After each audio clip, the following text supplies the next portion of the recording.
থিয়েটারে আসবে তখন আরো বেশি আসবে। এখন আমি গল্প যেহেতু অনেকটাই এখন বলা হয়েছে আজকে, আমি বলবো মানে গল্পটা এত গ্রিপিং যে, যেটা একটু আগে ইভেন বললো যে গল্পের মধ্যে মানে it's a courtroom drama and অনেক টুইস্ট অ্যান্ড টার্নস আছে। যখন আমি আহ, আমাদের স্ক্রিপ্ট রিডিং এর জন্য আমাকে ডাকা হয়েছিল, তারিক আনাম স্যার আমাদেরকে অনেক গ্রুমিং করেছে। এটার জন্য আমি আসলে আহ, অনেক অনেক গ্রেটফুল।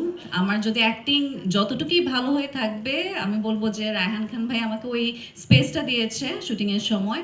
আর হচ্ছে তারিক আনাম স্যার, তারপর আমার কো অ্যাক্টর অ্যাক্ট্রেসরা যারা আছে, আদর আমাকে অনেক হেল্প করেছে। সো আমরা দুইজন মিলে অনেক সেটে অনেক সুন্দর করে আর কি সিনগুলো করতে পেরেছি।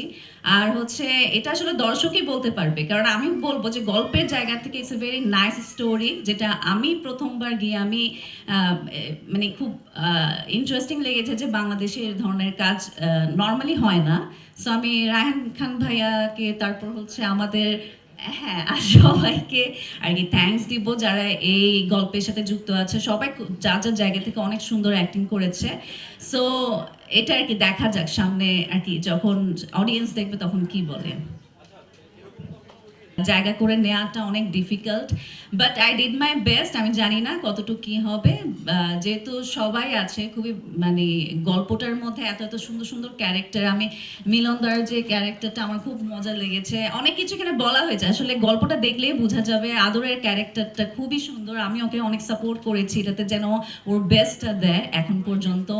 আমরা অনেক সিনেমাতে অনেক মানে কাজ দেখেছি, বাট আমার মনে হচ্ছে এখানে পুরোপুরি ও ভেঙে একজন অ্যাক্টর, মানে প্রপার অ্যাক্টর, যেটা হচ্ছে আর কি রায়হান ভাইয়া তৈরি করতে পেরেছে। সো এটার জন্য থ্যাঙ্কফুল। অবশ্যই আমি আমি অবশ্যই হিংসা করি যে মানে ইভেন আমার তো মানে মৌসুমী হামিদ আপু, তারপর হচ্ছে যে তানিয়া বৃষ্টি, নুসরাত ফারিয়া, মানে এত সুন্দর, তার উপর আবার ছেলেরাও আসছে যে এরাও সুন্দর অ্যাক্টর, মানে এদের সাথেও এখন আমাকে কম্পিট করতে হবে। So,